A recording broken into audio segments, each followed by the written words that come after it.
Olá, seja bem-vindo ao Café com o Presidente, o programa que semanalmente vai debater os assuntos aqui da Câmara e também da nossa Rio Preto, a nossa cidade. Presidente, tudo bem? Olá, Alexandre. Olá a todos os nossos telespectadores da TV Câmara. Prazer em falar contigo. Prazer é nosso. Presidente, vamos começar falando um pouquinho da sessão desta terça-feira, 11 de agosto.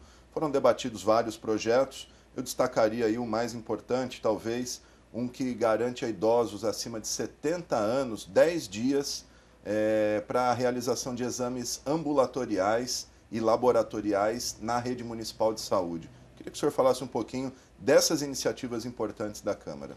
É um projeto do vereador Dr. César Gelson, que é médico, né? Está no dia a dia com os pacientes e sabe o que realmente acontece e sabe as necessidades do idoso, né? Você pega um idoso com mais de 70 anos, talvez não tenha aquele tempo hábil de esperar 3 meses, 90 dias para que um exame seja pronto para diagnosticar alguma doença, alguma coisa nesse sentido. Então acredito que o vereador foi rápido nessa iniciativa do projeto, um projeto que vai realmente beneficiar os idosos. Então ele está de parabéns, foi aprovado antes. Até então no projeto original existia a iniciativa de 60 anos, depois uma questão de coerência, até porque você tem que pensar um pouquinho também na máquina administrativa, de como organizar isso aí, até para não virar um vício onde pessoas que não precisam, né, façam esse exame. Então com o tempo ele fez uma emenda que tornou para 70 anos, então um projeto muito importante que com certeza vai diminuir muito riscos de idosos. Esse projeto segue agora para sanção ou veto do prefeito Valdomiro Lopes. Queria que o senhor explicasse um pouquinho como funciona, após essa segunda aprovação, se existe uma conversa dos vereadores com o prefeito, tentar sensibilizar o prefeito, ou se fica a critério exclusivo dele. Bem, a Câmara ela é totalmente independente, né? Os vereadores apresentam os projetos e seguem na sua tramitação normal. Após isso, vai para o Executivo, onde o prefeito passa para a sua assessoria jurídica, sua procuradoria. Ele tem até 15 dias para se manifestar, se veta ou sanciona o projeto. Existe sim um diálogo com o vereador quando ele quer explicar um pouquinho mais o teor do projeto, onde ele quer chegar, ou quando existe aquela dúvida do veto, aquela interpretação da lei, se tem legalidade ou não. O prefeito também chama o vereador, chama a sua assessoria jurídica junto com o vereador para tentar explicar se precisar vetar, o porquê que está vetando, de repente um projeto que dá para se consertar, dá para se fazer uma emenda ou tirar algum artigo, mas são 15 dias que o prefeito tem para vetar. Caso ele vete, o projeto ainda retorna para a Câmara ele pode acatar ou não o veto. Se a Câmara acatar o veto, fica por isso, o projeto é arquivado, sem sua tramitação, não pode entrar na mesma legislatura novamente, a não ser que ele tenha 9 assinaturas de vereadores. Caso a Câmara resolva derrubar o veto, o presidente da Câmara tem que promulgar o projeto passa a virar lei. Se o Executivo não concordar com essa decisão da Câmara, eles podem entrar com uma ação direta de inconstitucionalidade, que é a famosa DIN. E aí a Justiça vai saber direcionar se realmente existia a legalidade ou a ilegalidade do projeto. Mas eu acredito que neste caso, num projeto com essa importância, onde a Câmara já detectou a sua legalidade, porque ele passa antes pela Comissão de Justiça e Redação, que faz essa análise, eu acredito que o prefeito venha a sancionar, sim, esse projeto. No caso, em tese, esse projeto não gera nenhuma despesa ao Executivo, apenas regula a prestação de um serviço. Né? Ele regula a prestação de serviço, por mais que ele mexa na máquina administrativa, de que maneira que vai ter que atuar, isso tudo é uma questão de adaptação sem que haja despesa. Legal. Ainda na sessão de ontem, tivemos a aprovação de uma moção de repúdio de sua autoria ao senador Fernando Collor. Por que esse repúdio, presidente? Alexandre, eu venho falando faz tempo que, infelizmente, os políticos estão sendo reflexo daqueles maus políticos, né? E nós temos esse exemplo, que é o senador Fernando Collor, né, que já teve seu passado denegrido, né, com a sua história, mas a população de Alagoas entendeu que ele ainda deveria permanecer na política. E o tempo comprovou que realmente não era isso que seria o correto. E acho que no desequilíbrio, acho não, tenho a certeza, um senador totalmente desequilibrado, né, ofender uma autoridade judicial que está ali para realmente defender o Estado, apurar o que é correto e o que não é, que é o nosso Procurador-Geral da República, Rodrigo Janot, num despreparo, acredito até proposital, se você analisar o vídeo, né, na tribuna do Senado, o senador Collor, ao proferir algumas palavras de defesa referente à denúncia que foi proferida contra alguns atos que ele teria ou não praticado naquela Operação Lava Jato. No final ele baixou uma palavra que eu não vou citar aqui, de baixo calão. E isso, infelizmente, Alexandre, vem denegrindo nós políticos, não temos nada com isso, né? Isso reflete na sociedade da política, né? E nós não podemos nos calar. A maneira que nós temos que nos reagir é mostrando que nós não estamos de acordo com esse tipo de reação. Então nós fizemos uma nota de repúdio para repudiar realmente esses atos. Esse documento é encaminhado ao Senado agora. Será encaminhado ao Senado e uma cópia também para o procurador, para que ele tenha conhecimento que nós estamos do lado daquilo que é certo. Bom, voltando à sessão desta terça-feira, 11 de agosto, em relação a projetos, quais outros o senhor destacaria que foi debatido ali? Tivemos um projeto do vereador Jean, que autoriza a criação de cavalos da Polícia Militar em Rio Preto. É importante esse tipo de projeto? O vereador Coronel Jean Charles é um vereador que teve sua carreira toda dentro da Polícia Militar, né? Com certeza ele sabe a importância e a necessidade do que é criar um cavalo dentro da área urbana. Eu acredito que dentro do quartel militar, né, deva precisar dessa autorização, e ali deve ter alguns cavalos que são criados ali para trabalhar na tropa da Polícia Militar. Eu acredito que foi nesse sentido e precisaria de uma autorização para isso. Eu sempre digo isso, acabamos de falar de um projeto do Dr. César Gels, que é médico na sua área, sabe as necessidades dentro da sua área, o Coronel Jean Charles, que é um policial militar, sabe a necessidade dentro da sua área militar, e todos os projetos que passam pela Câmara Municipal, tirando aqueles bizarros, né, existem alguns ainda, são importantes, desde que bem analisados. Bom, já que o senhor falou da área, vamos falar da área do senhor. O senhor é empresário, é advogado, empresário, e ontem foi se falado, durante a sessão, a perda de um recurso de R$400 mil, mais ou menos, que seria utilizado para a reforma do calçadão de Rio Preto. O senhor sabe o que aconteceu? O senhor tem mantido contatos com o empresariado, até pela importância que o calçadão tem para o nosso comércio? Sim, eu tenho. O que houve é que a segunda etapa do calçadão foi licitada. E não apareceu nenhuma empresa que quis participar da licitação para fazer essa obra. Ela foi licitada mais de uma vez, ela foi colocada em concorrência até três vezes foi colocada em concorrência, mas nenhuma das três concorrências existia um valor, né? Os 419 mil não era nem perto da contrapartida da prefeitura, que passava de 3,5 milhões. Se eu não me engano, uma obra estimada em 4 milhões, né? E as construtoras não se interessaram em fazer essa segunda. Você não pode obrigar alguém a fazer, a prefeitura não pode fazer essa obra por conta própria.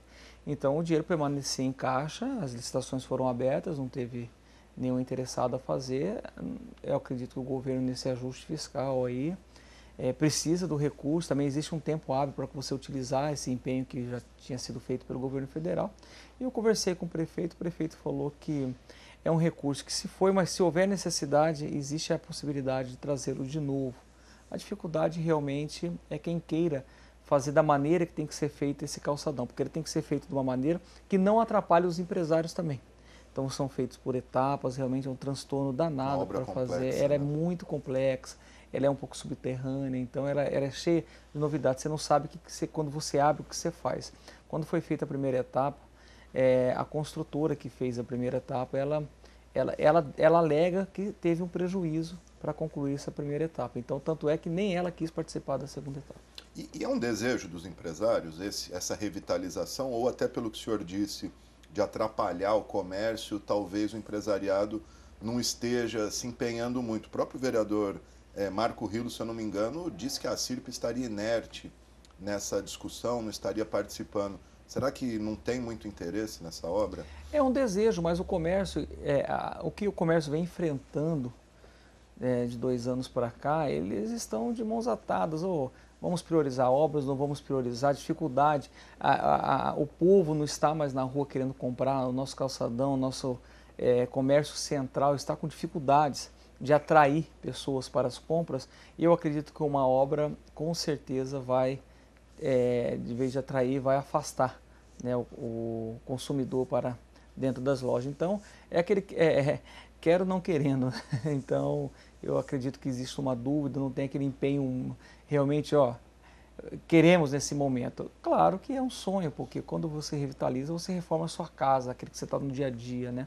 Mas não acredito que eles têm um pouco de receio realmente de atrapalhar o comércio. E você nunca sabe dizer se o melhor é no começo do ano, se é no meio, se é no final, porque vai entender o comércio. Mas eu tenho certeza que é um sonho que eles alimentam, mas não sabe qual será o melhor momento. Quem sabe um dia, com o mercado sendo aquecido, será feita essa obra. Pois é, ainda falando sobre o comércio, o senhor que vive o dia a dia do comércio e das empresas, como que a crise econômica tem atingido o Rio Preto, se é que tem? A gente está sentindo os efeitos da crise, Rio Preto ainda está preservando um pouco a sua economia. Como é que o senhor analisa esse cenário? Olha, é preocupante, Alexandre. Rio Preto, o que acontece com o Rio Preto? Rio Preto estava acima da média. Rio Preto sempre andou, essa é a minha visão, sempre andou acima da média. Agora ele está recuando e ficando na média. Isso não é bom, porque quando você está acima da média, você faz mais investimento, você contrata mais empregados, você acaba gastando já acima da média. Então, o recuo sempre, existe os prejuízos, né? Você investe mais quando você está acima, você abre novas lojas e você tem que recuar, você abre mão de tudo isso que foi investido. Mas Rio Preto ainda tem um diferencial, sim. Rio Preto é uma economia bastante aquecida, é uma cidade que atrai os municípios vizinhos, mas que nós temos que ficar de olho, estamos estudando medidas para que nós possamos continuar aquecendo o comércio de Rio Preto. Como que a Câmara pode colaborar com a economia da cidade? Buscando projetos para que nós possamos aquecer. Eu venho conversando com empresários, venho conversando com o Sindicato do Comércio, acho que em breve aí nós teremos novidades. Ainda na sessão de ontem, foi derrubado um veto parcial do prefeito Valdomiro Lopes a um projeto da vereadora Alessandra Trigo, que pretendia, ou pretende, né, com esse veto derrubado, criar incentivos fiscais para empresas que, porventura, venham a instalar banheiros químicos em feiras. Esse projeto é legal, é válido, a Câmara pode criar incentivos fiscais? A Câmara não, né, o Executivo, né? Pode. O problema é abrir mão de receita, né? Quando você se fala em abrir mão de receita, você está mexendo no orçamento da prefeitura, que já está em andamento. Eu acho que o projeto precisaria de uma adaptação, colocando que esses incentivos deveriam ser estudados pelo Executivo a partir de um próximo orçamento. E o Executivo deveria mandar para a Câmara uma análise exclusiva para esse tipo de incentivo. Eu acho que aí pega a legalidade. Tá certo. Um último projeto aprovado ontem, de autoria do senhor, prevê a instalação de um aviso com o telefone da vigilância sanitária em determinados comércios. Isso para facilitar eventuais denúncias de irregularidades. Quais os comércios aí que ficariam obrigados a ter esse aviso e os objetivos do senhor com esse projeto? Ô Alexandre, é um projeto simples, mas eu acho que a importância dele é muito grande. Você vai num restaurante, às vezes você vê alguma coisa que não está dentro da realidade de um restaurante, né? Então, na hora você quer tomar uma atitude, você chama um garçom, chama um proprietário, às vezes nem sempre é dada aquela satisfação que tem que ser dada para o cliente. E nós queremos isso para melhorar, né? Melhorar a vida da população. E você acaba tendo uma opção de você discar um disco de denúncia e ajudar a vigilância a fiscalizar, numa própria farmácia também, onde talvez o atendimento não seja feito por aquele que está apto a fazer esse tipo de atendimento. Então, aonde você às vezes vai visitar um idoso numa casa de idoso, você vê que ali não está sendo bem tratado, e você sai às vezes dali de mãos atadas, aonde eu vou ligar, né? Então, a vigilância faz parte da vida de muita gente. Você vai comer uma pizza, no seu dia a dia você pode ter certeza que onde você passa, a vigilância está presente, mas nem sempre ela é lembrada por nós, que nós podemos acioná-la para qualquer tipo de irregularidade que ali exista. Então, isso aí eu acredito que vai facilitar muito o zelo do proprietário, né? E o consumidor também de poder reclamar aquilo que é de direito. Tá certo. Nós vamos para um rápido intervalo e já voltamos.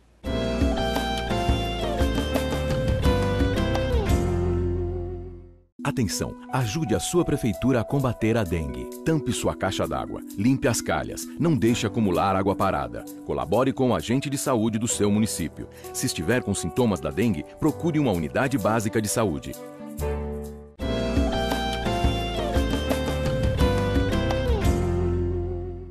Estamos de volta com o Café com o Presidente, Fábio Marcondes, presidente da Câmara, debatendo aqui os assuntos da Câmara de Rio Preto e também da nossa cidade. Presidente, vamos falar um pouquinho, uma sessão extra esta quinta-feira para votar a subvenção do IELAR, aquele problema que tivemos envolvendo o primeiro projeto. Algo mais na pauta? A princípio, nós estaremos votando essa questão do IELAR, né, que é uma subvenção que está tendo a necessidade. Ontem também recebi uma ligação do Dr. Paulo Togg, né, que é o presidente do IELAR, pedindo, pelo amor de Deus, faça essa votação com a máxima urgência. Então, nós convocamos já para quinta-feira uma ordinária às 16h30 e uma extraordinária. Eu, em vez de convocar duas extraordinárias, optei pela ordinária, porque se houver alguma necessidade do Executivo nesse período de algum projeto para leitura, nós já podemos ler também nesta quinta-feira, ou seja, já aproveitamos a sessão para requerimentos, para indicações, e com isso não acumulamos serviço. Então eu já convoquei uma ordinária e uma extraordinária na quinta-feira. Então estaremos votando o projeto do ELAR que foi lido ontem, em primeira e segunda discussão.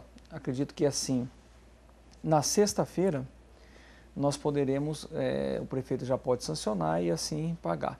Existe mais algum projeto executivo na questão da Incope, que tem que transferir uma ficha para outra no valor de R$500 mil. A Secretaria de Fazenda está fazendo uma transferência. Estaremos votando. A princípio, será uma sessão rápida com esses 2 a 3 projetos do Executivo. O vereador Paulera pediu para incluir um projeto dele, um projeto bem simples, nada polêmico na pauta, uma sessão tranquila. Vou continuar conversando com os vereadores. Eu pensei em colocar a questão dos bancos também, que nós vamos falar já, mas a princípio não vou colocar.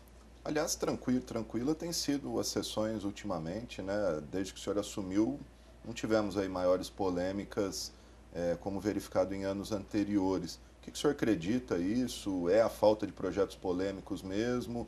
Ou uma boa condução da Câmara? Como é que o senhor avalia essa tranquilidade que tem sido praticamente regra aqui na Câmara? É um conjunto, né, Alexandre? É um conjunto da maturidade dos vereadores. Eu acho que a partir do segundo ano quebra aquele começo, né, aquela ansiedade de apresentar vários projetos. E também a condução. Eu procuro sempre dialogar com os vereadores, buscar um entendimento em nome da sociedade. E vejo que os vereadores estão buscando isso também. Então, com o tempo, a Câmara Municipal vai amadurecendo. E a sociedade espera isso da Câmara, espera uma Câmara tranquila que realmente debata assuntos de interesses da população. E são 17 vereadores pensando nisso aí. No começo de sua gestão, os vereadores entram com aquela ansiedade de apresentar projeto e tal, acaba tropeçando em algum projeto que, com certeza, sem maldade apresenta, mas que acaba colocando a instabilidade no meio aí da Câmara Municipal e traz a polêmica aqui para dentro. Eu sempre digo, essa polêmica vem para a Câmara e rebate geralmente no presidente. E quando isso ocorre, eu procuro procurar o autor do projeto, procuro conversar, olha, é isso mesmo que você está pensando, estamos ouvindo do lado de fora isso da população, estou ouvindo de outros vereadores isso, e depois deixo o vereador à vontade para ele discernir sobre a matéria, o assunto, se ele quer dar continuidade ou não. Isso vem funcionando, alguns vereadores vêm me ouvindo, vêm dialogando referente a isso, vêm segurando, então essa integração, esse conjunto vem tranquilizando a Câmara. Bom, o senhor falou o interesse da população, claro, sempre em primeiro lugar. Tivemos recentemente uma audiência pública que debateu aquela polêmica do fechamento dos caixas eletrônicos às 17 horas.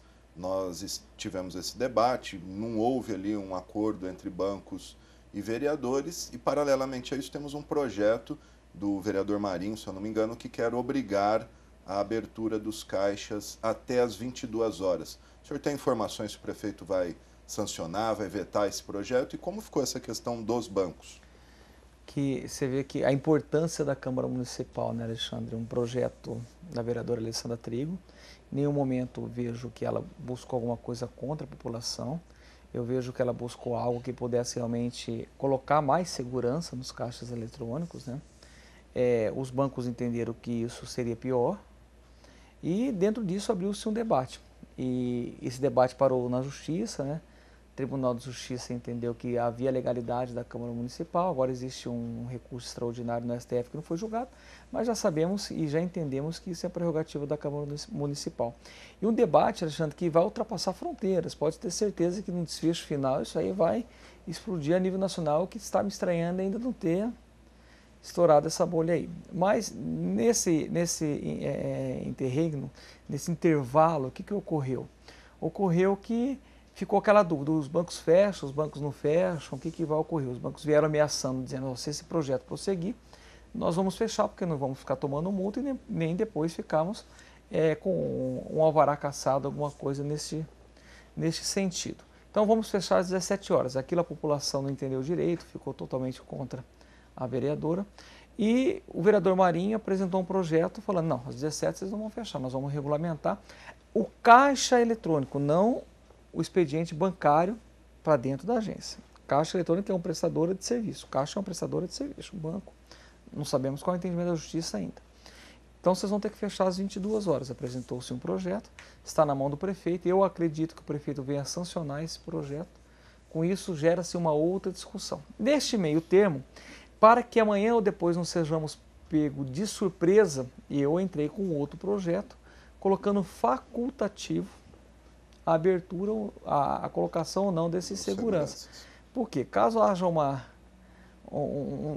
descombinação desses, vamos usar esse termo, nós possamos votar esse projeto para que a população não seja prejudicada.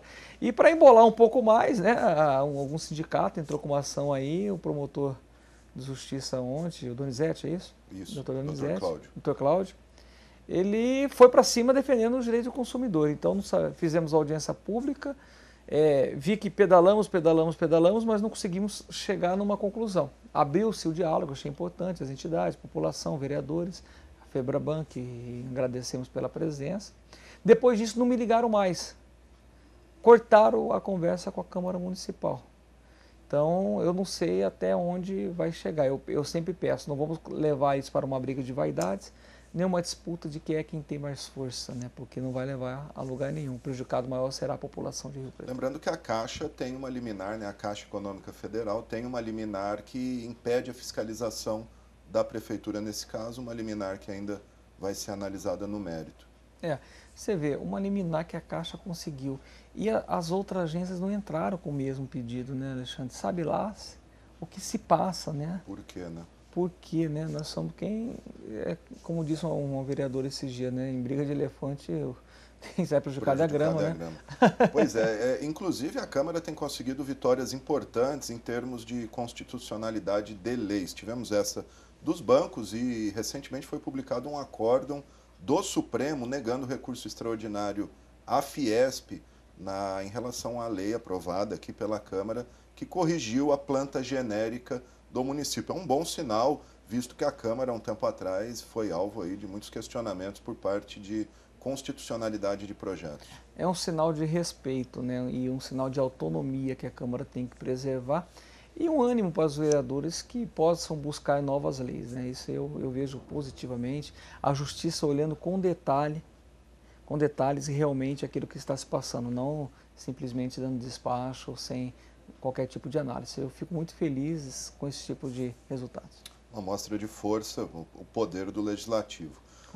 Mudando de assunto, presidente, lembrando aos nossos telespectadores da abertura do sinal da TV Câmara, né? Em pouco tempo, em breve, teremos sinal da TV Câmara aberta para toda Rio Preto e até cidades próximas.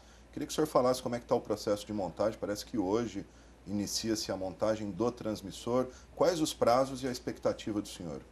Então, a expectativa é boa, né, Alexandre? Daqui a pouco, inclusive, vou receber alguns fornecedores que estão em Rio Preto para concluir a montagem, né, do transmissor. É um sonho da cidade de São José do Rio Preto, é um sonho dos vereadores, é um sonho da Câmara Municipal.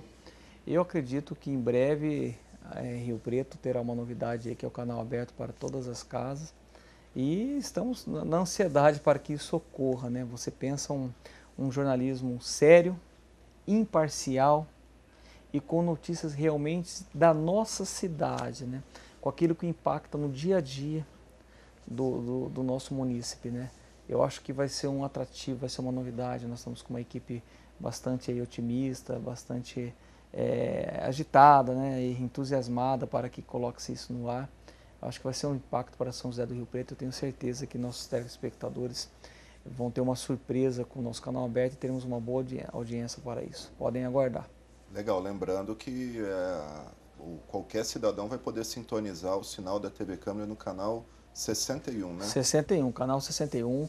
Estamos estudando até uma possibilidade de divulgarmos esse canal, né? Porque não adianta, nós temos o canal e pouca gente saber disso aí, mas nós vamos armar uma estratégia de divulgação para que e Rio Preto inteiro em breve esteja conectado com a Câmara Municipal de São José do Rio Preto. Quem sabe não teremos um noticiário ao vivo aí daqui a uns dias, né, apresentado pelos nossos profissionais da Câmara Municipal, com notícias relevantes em primeira mão. Legal, muito obrigado ao presidente.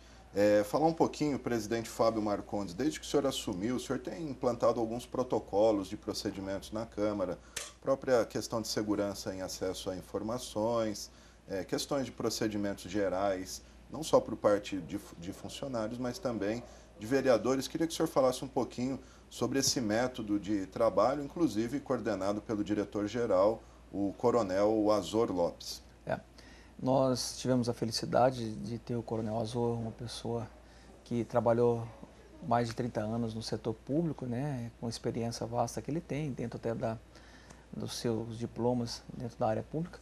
E organizar, né, a nossa casa, a Câmara Municipal.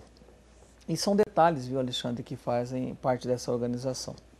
Existem várias normativas, várias instruções que nós estamos colocando em prática na nossa casa, não só no papel, mas colocando em prática, porque são através desses detalhes que o macro vai funcionar.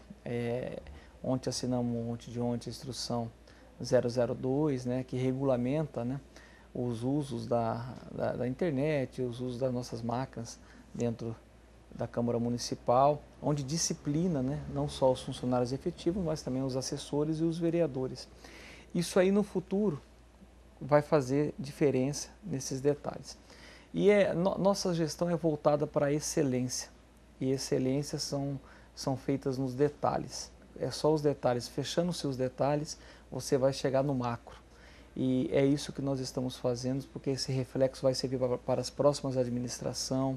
As administrações estarão respaldadas de tudo que nós estamos fazendo aqui agora. Então, é uma continuidade, os novos concursados, até você que chegou agora, vocês estão vendo que nós estamos preparando, às vezes parece até um pouco enjoativo alguns cursos que estão sendo feitos, mas um pequeno detalhe de um curso de 8 horas vai fazer diferença lá na frente para aqueles que não tiveram a oportunidade lá atrás e vão poder entre vocês trocarem experiência nesse sentido. E assim nós vamos continuar a nossa administração, uma administração séria, uma administração voltada para o poder público, para a gestão pública, porque você me fez uma pergunta agorinha que a nossa condução na presidência da Câmara não está tendo muita polêmica, está se passando uma sessão sem muito debate polêmico.